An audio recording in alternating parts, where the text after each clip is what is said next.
नमस्कार मंडळी, श्री स्वामी समर्थ. उद्या 3 जानेवारी 2026 वार शनिवार आणि या दिवशी आलेली आहे पौष पौर्णिमा. पौष पौर्णिमेला शाकंभरी पौर्णिमा असं देखील म्हणतात. कारण पौष शुक्ल सप्तमीला सुरू झालेले शाकंभरी देवीचे नवरात्र पौष पौर्णिमेला समाप्त होते. म्हणून या पौर्णिमेला शाकंभरी पौर्णिमा असे देखील म्हणतात.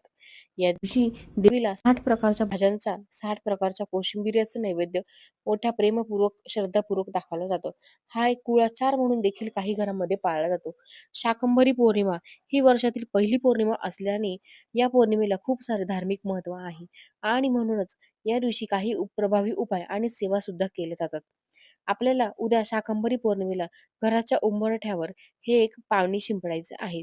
यामुळे घरात इतका पैसा येईल, घरातील दारिद्र्य संपेल, घरातील भांडणे, आजारपण, बाधा दूर होऊन घरात अखंड लक्ष्मी नांदेल आणि वर्षभर कुटुंबाची भरभराटी होईल. तर असं कोणतं पाणी शिंपडायचं आहे, हा उपाय कसा करायचा आहे, याबद्दलची संपूर्ण माहिती एका व्हिडिओद्वारे मी तुमच्यासोबत शेअर केली आहे. तर तो व्हिडिओ पाहण्यासाठी या व्हिडिओच्या खाली जो छोटा त्रिकोण दिसत आहे, त्या त्रिकोणावरती तुम्ही क्लिक करा आणि योग्य ती माहिती तुमच्यापर्यंत येईल. धन्यवाद. श्री स्वामी समर्थ.